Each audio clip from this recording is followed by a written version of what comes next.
PM Kisan Samman Nidhi ಯೋಜನೆಯ 20ನೇ ಕಂತಿನ ಹಣ ಯಾವಾಗ ಬರುತ್ತೆ ಅಂತ ಅನ್ನೋದು ಎಲ್ಲರ ಒಂದು ಪ್ರಶ್ನೆ ಆಗಿದೆ. ಆ ಒಂದು ಪ್ರಶ್ನೆಗೆ ಉತ್ತರವನ್ನ ಈ ಒಂದು ವಿಡಿಯೋದಲ್ಲಿ ತಿಳಿಸ್ಕೊಡ್ತಾ ಇದ್ದೇನೆ. ಜೊತೆಗೆ ಸರ್ಕಾರದಿಂದ ಹೊಸದಾಗಿ ಅಪ್ಡೇಟ್ಗಳನ್ನ ಕೊಟ್ಟಿದ್ದಾರೆ. ಆ ಒಂದು ಅಪ್ಡೇಟ್ಗಳನ್ನ ಕೂಡ ನಾನು ನಿಮಗೆ ಈ ಒಂದು ವಿಡಿಯೋದಲ್ಲಿ ತಿಳಿಸ್ಕೊಡ್ತಾ ಇದ್ದೇನೆ.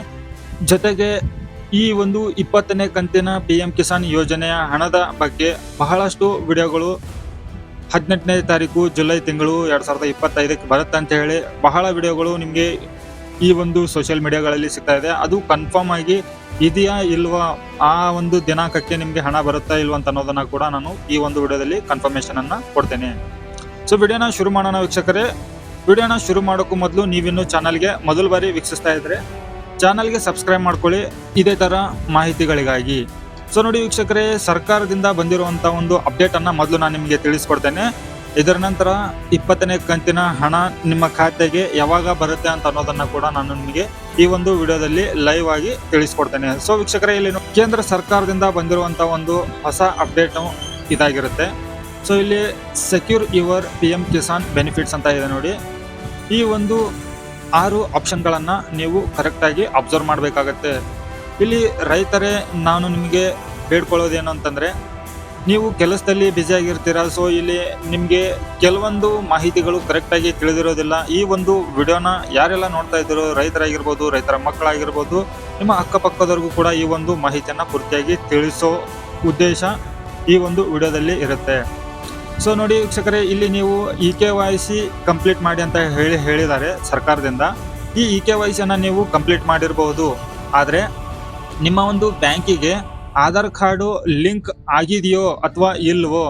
ಒಂದು ವೇಳೆ ನೀವು ನಿಮ್ಮ ಬ್ಯಾಂಕಿಗೆ ಆಧಾರ್ ಕಾರ್ಡ್ ಲಿಂಕ್ ಆಗಿದ್ರೂ ಕೂಡ NPCI ಮ್ಯಾಪಿಂಗ್ ಆಗಿರೋದಿಲ್ಲ, ಫೇಲ್ ಆಗಿರುತ್ತೆ. ಸೊ ಆನ್ಲೈನ್ ಮುಖಾಂತರ ನೀವು ಇದನ್ನ NPCI ಮ್ಯಾಪಿಂಗ್ ಲಿಂಕ್ ಆಗಿದೆಯೋ ಇಲ್ವೋ ಅಂತ ಹೇಳಿ ಚೆಕ್ ಮಾಡ್ಕೊಂಡ್ಬಿಟ್ಟು ಅದನ್ನ ನೀವು ಆನ್ಲೈನ್ ಮುಖಾಂತರನೇ ಲಿಂಕ್ ಮಾಡ್ಕೋಬಹುದು ಮನೆಯಿಂದಲೇ. ಸೊ ಇವಾಗ ನಾನು ನಿಮಗೆ NPCI ಮ್ಯಾಪಿಂಗ್ ಲಿಂಕ್ ಆಗಿದೆಯೋ ಇಲ್ವೋ ಅಂತ ಅನ್ನೋದನ್ನ ಚೆಕ್ ಮಾಡೋದು ಹೇಗೆ, ಮೊದಲು ಚೆಕ್ ಮಾಡಿದ ನಂತರ ಲಿಂಕ್ ಆಗಿಲ್ಲ ಅಂತಂದ್ರೆ ಅದನ್ನ ಲಿಂಕ್ ಮಾಡೋದು ಹೇಗೆ ಅಂತ ಅನ್ನೋದನ್ನ ನಾನು ನಿಮಗೆ ಈ ಒಂದು ವಿಡಿಯೋದಲ್ಲಿ ತಿಳಿಸ್ಕೊಡ್ತಾ ಇದ್ದೇನೆ. ಸೊ ಮೊದಲು ನಾವು 2 ಮಾರ್ಗದಿಂದ NPCI ಮ್ಯಾಪಿಂಗ್ ಆಗಿದೆಯೋ ಇಲ್ವೋ, ಯಾವ ಬ್ಯಾಂಕಿಗೆ ನಿಮ್ಮ ಆಧಾರ್ ಕಾರ್ಡು ಲಿಂಕ್ ಆಗಿದೆ ಅಂತ ಅನ್ನೋದನ್ನ ತಿಳಿದುಕೊಳ್ಳೋ ಬಗ್ಗೆ ಈ ಒಂದು ಫಸ್ಟ್ ಸ್ಟೆಪ್ ಅಲ್ಲಿ ನಾನು ನಿಮ್ಗೆ ತಿಳಿಸ್ಕೊಡ್ತೇನೆ. ಜೊತೆಗೆ ಲಿಂಕ್ ಮಾಡೋದ್ರ ಬಗ್ಗೆನೂ ಕೂಡ ತಿಳಿಸ್ಕೊಡ್ತೇನೆ. ಕೊನೆಯಲ್ಲಿ ನಿಮಗೆ ಪಿಎಂ ಕಿಸಾನ್ ಯೋಜನೆ 20ನೇ ಕಂತಿನ ಹಣ ಯಾವಾಗ ಬರುತ್ತೆ ಅಂತ ಅನ್ನೋದನ್ನ ವಿತ್ ಪ್ರೂಫ್ ಆಗಿ ತಿಳಿಸ್ಕೊಡ್ತಾ ಇದ್ದೇನೆ. ಇವಾಗ ನಾವು ನಮ್ಮ ಒಂದು ಆಧಾರ್ ಕಾರ್ಡು ಯಾವ ಬ್ಯಾಂಕಿಗೆ ಲಿಂಕ್ ಆಗಿದೆ ಅಂತ ಅನ್ನೋದನ್ನ ತಿಳಿದುಕೊಳ್ಳೋಣ. ನೋಡಿ ವೀಕ್ಷಕರೇ, ಮೊದಲು ನಾವು ಆಧಾರ್ ವೆಬ್ಸೈಟಿಗೆ ಬರಬೇಕಾಗತ್ತೆ. ಇಲ್ಲಿ ನಿಮ್ಮ ಆಧಾರ್ ನಂಬರ್ ಅನ್ನ ಹಾಕಿ ಇಲ್ಲಿ ಕಾಣ್ತಾ ಇರೋ ಕ್ಯಾಪ್ಚನ್ನ ಎಂಟರ್ ಮಾಡಿ. ಇದೆರಡು ಎಂಟರ್ ಮಾಡಿದ ನಂತರ ಲಾಗಿನ್ ವಿತ್ OTP ಮೇಲೆ ಕ್ಲಿಕ್ ಮಾಡ್ಕೊಳ್ಳಿ. ನಿಮ್ಮ ಆಧಾರ್ ಕಾರ್ಡಿಗೆ ಲಿಂಕ್ ಇರುವ ಮೊಬೈಲ್ ನಂಬರಿಗೆ OTP ಬರುತ್ತೆ ನೋಡಿ. ಬಂದಿರುವಂಥ OTP ಅನ್ನ ಹಾಕಿಬಿಟ್ಟು ಲಾಗಿನ್ ಮೇಲೆ ಕ್ಲಿಕ್ ಮಾಡ್ಕೊಳ್ಳಿ. ಸೊ ನೋಡಿ ವೀಕ್ಷಕರೇ, ಇದು ನಿಮ್ಮ ಒಂದು ಪ್ರೊಫೈಲು, ನಿಮ್ಮ ಆಧಾರ್ ಕಾರ್ಡ್ ಸರ್ವಿಸ್ ಬಗ್ಗೆ ಇಲ್ಲಿ ಡೀಟೇಲ್ಸ್ ಶೋ ಆಗುತ್ತೆ.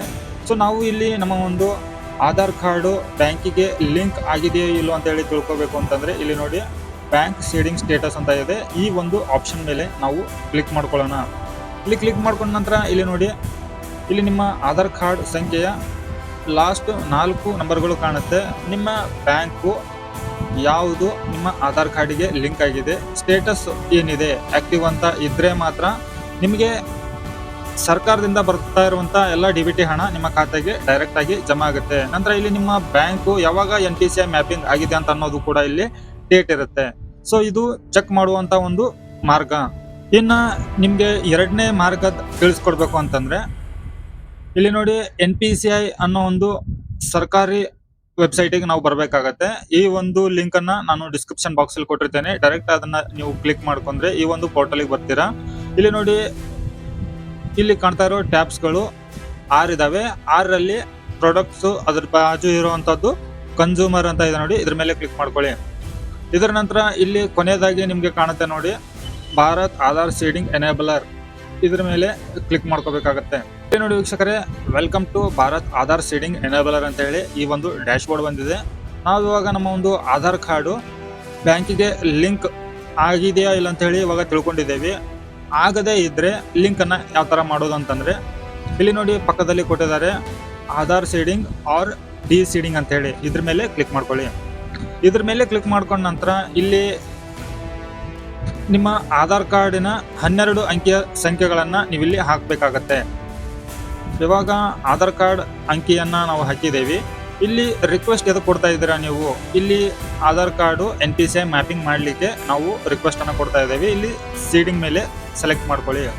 ನಂತರ ನಿಮ್ಮ ಬ್ಯಾಂಕು ಯಾವುದೇ ಇರಲಿ ಈ ಒಂದು ಲಿಸ್ಟಿಂದ ನೀವು ಆಯ್ಕೆ ಮಾಡ್ಕೊಳ್ಳಿ. ಈ ಲಿಸ್ಟಲ್ಲಿ ಇರುವಂಥ ಬ್ಯಾಂಕನ್ನು ಮಾತ್ರ ನೀವು ಆನ್ಲೈನ್ ಮುಖಾಂತರ ಲಿಂಕ್ ಅನ್ನ ಮಾಡ್ಕೊಳ್ಳಿಕ್ಕೆ ಆಗತ್ತೆ, NPCI ಮ್ಯಾಪಿಂಗ್ ಅನ್ನ ಮಾಡ್ಕೊಳ್ಳಿಕ್ಕೆ ಆಗತ್ತೆ.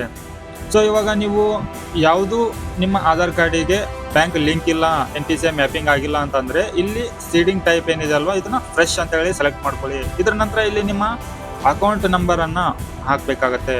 ಬ್ಯಾಂಕ್ ಖಾತೆಯ ಸಂಖ್ಯೆಯನ್ನ ನೀವು ಇಲ್ಲಿ ಒಂದ್ಸತಿ ಹಾಕಿ, ಇಲ್ಲಿ ಒಂದ್ಸತಿ ಹಾಕಿಬಿಟ್ಟು ಇಲ್ಲಿ ಕನ್ಸೆಂಟ್ ಇದೆ, ಈ ಕನ್ಸೆಂಟ್ ಮೇಲೆ ಕ್ಲಿಕ್ ಮಾಡ್ಕೊಳ್ಳಿ. ಇಲ್ಲಿ ಕಾಣ್ತಾ ಇರುವಂತ ಕ್ಯಾಪ್ಚನ್ ಹಾಕಿಬಿಟ್ಟು ಸಬ್ಮಿಟ್ ಮೇಲೆ ಕ್ಲಿಕ್ ಮಾಡ್ಕೊಳ್ಳಿ. ನಿಮ್ಮ ಬ್ಯಾಂಕಿಗೆ ಆಧಾರ್ ಕಾರ್ಡು ಲಿಂಕ್ ಆಗುತ್ತೆ, ಜೊತೆಗೆ ನಿಮ್ಮ ಆಧಾರ್ ಕಾರ್ಡಿಗೆ ಲಿಂಕ್ ಇರುವಂತ ಮೊಬೈಲ್ ನಂಬರಿಗೆ OTP ಬರುತ್ತೆ, ಅದನ್ನ ಹಾಕಿಬಿಟ್ಟು ಸಬ್ಮಿಟ್ ಮಾಡಿ ನೆಕ್ಸ್ಟ್ ಸ್ಟೆಪ್ ಅಲ್ಲಿ. ಸೊ ವೀಕ್ಷಕರೇ, ಇಷ್ಟು ಈ ಒಂದು ವಿಡಿಯೋದಲ್ಲಿ ನಾನು ನಿಮಗೆ ಕ್ಲಿಯರ್ ಆಗಿ ತಿಳಿಸ್ಕೊಡ್ತಾ ಇರುವಂತ ಒಂದು ಮಾಹಿತಿ. ಸೊ ಇವಾಗ 20ನೇ ಕಂತಿನ PM ಕಿಸಾನ್ ಯೋಜನೆ ಹಣ ಯಾವಾಗ ಬರುತ್ತೆ ಅಂತ ಅನ್ನೋದು ನಾನು ನಿಮ್ಗೆ ತಿಳಿಸ್ಕೊಡ್ಬೇಕಾಗಿದೆ. ಸೊ ಇಲ್ಲಿ ಈ ಒಂದು ಪೋರ್ಟಲ್ಗೆ ನೀವು ಬರಬೇಕಾಗತ್ತೆ. ಈ ಒಂದು ಪೋರ್ಟಲ್ಗೆ ಬಂದ ನಂತರ ಇಲ್ಲಿ ನೋಡಿ ನೀಡ್ ಹೆಲ್ಪ್ ಅಂತ ಇದೆ. ಸೊ ಇಲ್ಲಿ ಆಸ್ಕ್ ಕಿಸಾನ್ ಇ ಮಿತ್ರ ಅಂತ ಇದೆ, ಇದ್ರ ಮೇಲೆ ಕ್ಲಿಕ್ ಮಾಡ್ಕೊಳ್ಳಿ. ಇದ್ರ ಮೇಲೆ ಕ್ಲಿಕ್ ಮಾಡ್ಕೊಂಡ ನಂತರ ನಿಮ್ಗೆ ನೋಡಿ ಇಲ್ಲಿ ಕಿಸಾನ್ ಇ ಮಿತ್ರ ಅಂತ ಹೇಳಿ ಒಂದು ಡ್ಯಾಶ್ ಬೋರ್ಡ್ ಓಪನ್ ಆಗಿದೆ. ಇಲ್ಲಿ ನಿಮ್ಗೆ ಯಾವ ಭಾಷೆ ಬೇಕೋ ಅದನ್ನ ನೀವು ಇಲ್ಲಿಂದ ಸೆಲೆಕ್ಟ್ ಮಾಡ್ಕೊಳ್ಳಿ. ಸೆಲೆಕ್ಟ್ ಮಾಡ್ಕೊಂಡ ನಂತರ ಇದ್ರ ಒಳಗಡೆ ಇಲ್ಲಿ ನೀವು ಮೆಸೇಜ್ ಅನ್ನ ಟೈಪ್ ಮಾಡ್ಬೇಕಾಗತ್ತೆ.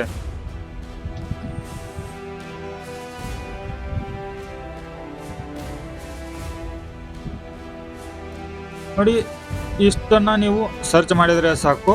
ಇಲ್ಲಿ ಸೆಂಡ್ ಮಾಡಿ, ರಿಕ್ವೆಸ್ಟ್ ಅನ್ನ ನೀವು ಸೆಂಡ್ ಮಾಡಿ. ಸೊ ನಿಮ್ಮ ಒಂದು ಪ್ರಶ್ನೆಗೆ ಉತ್ತರವನ್ನ ಇದು ಸರ್ಚ್ ಮಾಡ್ತಾ ಇದೆ. ಇಲ್ಲಿ ಸರ್ಚ್ ಮಾಡಿದ ನಂತರ ಅದು ನಿಮ್ಗೆ ಉತ್ತರವನ್ನ ಕೂಡ ಕೊಡುತ್ತೆ. ಸೊ ವೀಕ್ಷಕರೇ, ಇಲ್ಲಿ ಬರುತ್ತೆ. 1-2 ನಿಮಿಷ ವೇಟ್ ಮಾಡಿ, ಯಾಕೆಂತಂದ್ರೆ ಎಲ್ಲರೂ ಕೂಡ ಈ ಒಂದು ಸರ್ವರ್ ಅನ್ನ ಯೂಸ್ ಮಾಡ್ತಾ ಇರ್ತಾರೆ. ಸೊ ಬರೋವರೆಗೂ ವೇಟ್ ಮಾಡಿ. ಇಲ್ಲಿ ನೋಡಿ ವೀಕ್ಷಕರೇ, ನಾವು ಕೇಳಿರುವಂತ ಒಂದು ಪ್ರಶ್ನೆಗೆ ಉತ್ತರ ಬಂದೇ ಬಿಡ್ತು. ಇಲ್ಲಿ ನೋಡಿ, the 20th installment of the PM Kisan scheme is likely to be released in July 2025 ಅಂತ ಹೇಳಿ ಬಂದಿದೆ. ಆದ್ರೆ ಇಲ್ಲಿ ಯಾವುದೇ ತರ ಡೇಟ್ ಮೆನ್ಷನ್ ಮಾಡಿಲ್ಲ. ಇಲ್ಲಿ ಸರ್ಕಾರದಿಂದ ಅಥವಾ ಸೋಷಿಯಲ್ ಮೀಡಿಯಾಗಳಿಂದ ಸಿಗ್ತಾ ಇರುವಂತ ಮಾಹಿತಿ ಏನು ಅಂತಂದ್ರೆ ಜುಲೈ 18ನೇ ತಾರೀಕಿಗೆ ನಿಮ್ ಖಾತೆಗೆ ಹಣ ಬರುತ್ತೆ ಅಂತ ಹೇಳ್ತಾ ಇದ್ರು. ಆದ್ರೆ ಅದು ಡೇಟ್ ಕೂಡ ಕನ್ಫರ್ಮ್ ಇದೆಯಲ್ಲ ಅಂತ ಹೇಳಿ ಕನ್ಫರ್ಮ್ ಇಲ್ಲ. ಸೊ ಈ 18ನೇ ತಾರೀಕು ಅನ್ನೋ ಒಂದು ಡೇಟ್ ಕೂಡ ಕನ್ಫರ್ಮ್ ಇಲ್ಲ. ಸೊ ಇಲ್ಲಿ ನಿಮ್ಗೆ ಜುಲೈ ತಿಂಗಳದ ಒಳಗಡೆ ಹಣ ಬರುತ್ತೆ ಅಂತ ಹೇಳಿ ಇಲ್ಲಿ ಕೊಟ್ಟಿದೆ ಹೊರತು ಇಲ್ಲಿ ಯಾವುದೇ ತರ ದಿನಾಂಕವನ್ನ ಮೆನ್ಷನ್ ಮಾಡಿಲ್ಲ ವೀಕ್ಷಕರೇ. ಇದೇ ನಾನು ನಿಮ್ಗೆ ಇಲ್ಲಿ ತೋರಿಸ್ಕೊಡ್ತಾ ಇರುವಂತ ಒಂದು ಪ್ರೂಫ್. ಸೊ ಇಲ್ಲಿ ಸೋಷಿಯಲ್ ಮೀಡಿಯಾಗಳಲ್ಲಿ ದಿನೇ ಹಲವಾರು ವಿಡಿಯೋಗಳು ಹಲವಾರು ರೀತಿಯಲ್ಲಿ ಸಿಗ್ತಾ ಇದಾವೆ. ಸೊ ಇಲ್ಲಿ ಇದು ಜೆನ್ವಿನ್ ರೀಸನ್ ಇರುತ್ತೆ, ಜೆನ್ವಿನ್ ವೆಬ್ಸೈಟ್ ಇರುತ್ತೆ.